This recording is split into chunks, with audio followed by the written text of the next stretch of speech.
So 2022 San Diego Comic Con is upon us, just around the corner actually, and you all know what that means. Yes, it's the Season 4 event exclusives, and Tamashii this year have put out an exciting, somewhat controversial roster of figures for the event exclusive SH Figuarts Dragon Ball lineup. Starting with a figure that's causing quite a stir with the collecting community, more specifically international fans outside of the US, and I'll definitely be sharing my personal feelings about that issue at the end of the video. But we finally have an official Super Saiyan 2 Goku. Yes, that's right, the coolest, the original upgrade to the Super Saiyan form. My favorite transformation for Goku ever, and arguably the best transformation in Dragon Ball. Heavily biased opinion there. A brand spanking new figure, not a repaint, and it's only available in the States. So this is obviously a highly sought after form of Goku, and one I know many collectors, including myself, will want to get their hands on. The figure is a retool of last year's full power Super Saiyan Goku, with a bit of retooling to give us a pretty impressive looking figure. I think it was about 2 years back, Tamashii showed us a prototype of Super Saiyan 2 Goku. Same hair with a lighter shade of yellow using the full power faceplates and a Super Saiyan 3 body. And I say Super Saiyan 3 because the colors looked most like the colors used on that figure. It looks like Tamashii have since kind of, given it an upgrade to that prototype with a new torso that has the tear across Goku's chest from his battle with Yakon. The hair uses the base of the full power head sculpt that is the same, but completely resculpts the bangs to give us that iconic 2 short side strands and the front 1 long strand coming down the middle. The paintwork is more metallic or glossier than the prototype, much like the premium color edition releases of Vegeta and Trunks we got way back in the day. The faces, at first glance, do look like they're borrowed straight from the full power releases, but they are in fact all new faces, with maybe only the stern face being a reuse. It's really subtle, but you can see the pupils on Super Saiyan 2 Goku's faces are smaller, or I guess more centered, and don't actually touch the eyebrows, which I guess in turn makes Goku look a little angrier or powering up even further, I guess. The release will come with a smirking face, an open mouth shouting face, a powering up gritting teeth face, and a stern face. The oranges are vibrant, the blues are deep, which really depict the color scheme Goku had in the Buu arc. We even get a halo, which I assume plugs into his hair just like Super Saiyan 3. Yes, Tamashii are still using the 2.0 body, but I think they've done pretty well with getting that Super Saiyan 2 look just right. The figure also comes with a brand new aura effect that includes electro pieces, which are plugged into the aura accessory itself.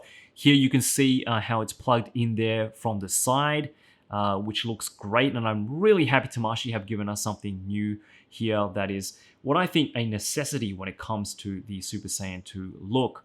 You need that electricity. It's just too bad that you can't use them without the aura effect, but hey, who knows, you might be able to detach those electric pieces and use them separately. Super Saiyan 2 Goku will retail for $70 US.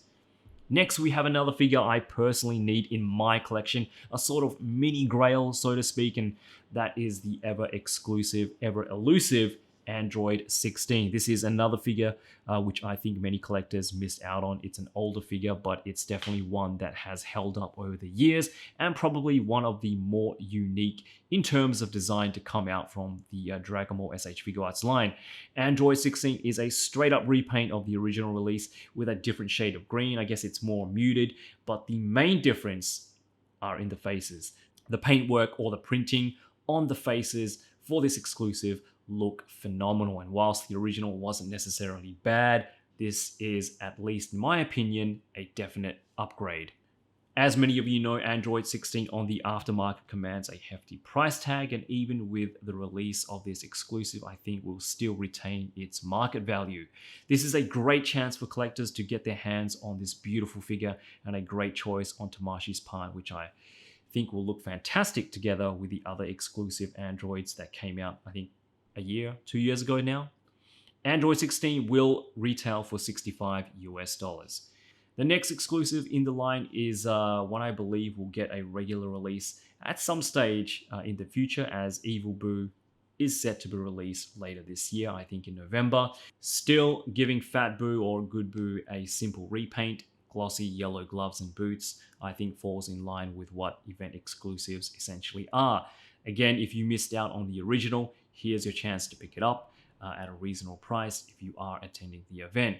From the looks of it, it doesn't appear like anything else is different in terms of retooling.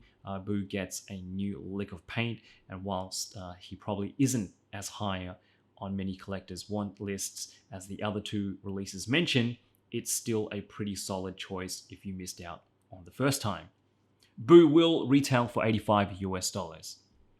Which brings us to the last figure on the roster, and it might have something to do with Purunga getting a release in December this year, but Shenron will fill a spot in the exclusive lineup for 2022. It's a straight up repaint of the original using a more pearlescent color scheme that kind of gives off a more premium feel, I guess. I have the original. It's a pretty impressive piece, especially if you have him in a nice shelf display. You can even get a little bit creative with it, I think, if you're a photographer, as the figure is quite articulated. Shenron might not be as exciting as the rest of the reveals, but again, like all these figures except for Super Saiyan 2, if you missed out on this guy the first time around, here's a second chance if you're attending the event. Shenron will retail for $130 US. So I'm starting to see a bit of a pattern here, and I guess you guys are as well. And while I'm truly excited for these releases, even though I know it'll almost be impossible for me to get them at retail, I'm starting to think just how far Tamashii will go with their retooling or partial remolding. In the past, event exclusives were only repaints of existing figures, anime accurate at most, but with the release of Ultra Instinct Saiyan Goku a few years back, which was a completely new figure that sported a look that was iconic to Goku as a character, there's been a trend every year since then where Tamashii would put out an event exclusive that is not only new to the line, but is only available to the event, meaning only for people in the States, and have since not been released in the regular line. Zamasu was a premium Bandai US only release, Ultra Instinct Saiyan was exclusive to Sdcc 2022, and the only reason it was available on premium Bandai was because the event was held online. Still, you had to have a US residency, which again meant only for the States. Come 2021 and Super Saiyan Blue Kaioken, again using the Ultra Instinct Saiyan body as a base, a body that has never been released in the main line, another stateside only release. Now this year, Tamashii finally decided to release a form of Goku that, even though uses the 2.0 full power body as a base, is still a brand new version of Goku that hasn't been done before. Again, Tamashii, why would you make a new figure an event exclusive, limited to only those who can attend the Sdcc event, limited to those who only live in the States? And contrary to what people think, yes, Ultra Instinct Saiyan Goku was released in Japan, but as a lottery figure. I hear a lot of hate towards Premium Bandai, but this, in my opinion, is way worse. With a Premium Bandai release, at least other online retailers will stock them. But event exclusives are exactly that, event exclusive and only for people who live in the States. Repaints, sure, go for it. But for a brand new figure of a version of Goku that, in my opinion, is just as iconic as any of his other transformation, is so not cool, Tamashii. And my question is, how far will they go? What in their eyes is a partial remold? A Bojack version of Future Trunks without his jacket sleeves and long hair based on, I'm sure, an upcoming 2.0? Event exclusive? Full power Frieza, retooled, resculpted from a final form Frieza? Event exclusive? Orange Gi Super Saiyan 2 Gohan? Event exclusive? Metal Cooler based on a future first form cooler? Event exclusive. You see where I'm going with this? It starts with repaints, it moves on to partial remolds, as Tamashii have so eloquently put it, and then what? Completely new figures of completely new characters? I honestly wouldn't put it past Tamashii to even consider it. I'm all for making exclusive figures people actually want, retools, remolds, whatever you want to call it, but then put them out as regular releases as well, somewhere down the line. No, they shouldn't be the same as the event exclusives themselves, but give us a variation at least. Give fans and collectors from all over the world a chance to own figures that we clearly want and clearly have been waiting for. I understand the point of having an exclusive, the thrill of the hunt, the feeling of owning a figure that's a little harder to come by, the rarity, the exclusivity. I get it, I really do. It's part of the collecting experience. But again, denying loyal fans and collectors of characters or forms we can only ever get if we live in the right country is, to me, not the best way to keep said loyal fans happy, and in my opinion attracts third-party companies to fill in that void that Tamashii have clearly made themselves. I'm not saying let's start attacking Tamashii, please nobody do that. That's definitely the opposite of what I want to happen, but I would like to see us fans and collectors coming together and showing Tamashii that we want these figures in the main line. And just like the revived Naruto line, I'm sure Tamashii are listening. If we show them in a positive way, if we post, if we hashtag, if we comment, again, in a positive manner, I think we can get Tamashii's attention.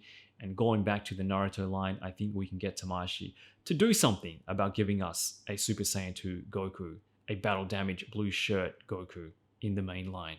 Anyway, that was my little rant. Again, these are some great exclusives, some of the best I think to date. I honestly don't know how I'm going to get my hands on that Super Saiyan 2 Goku and 16, but I hope that everyone who wants these gets a fair chance in getting them. Good luck to everyone. Enjoy the event if you're going. I know it's been a while since we've actually had a physical event, but I'm really happy things are starting to go back to the way things were before the pandemic. If you are attending, stay safe out there, and that goes for everyone as well. I'll see you all in my Ultimate Gohan review coming up next week, but until then, yoroshiku!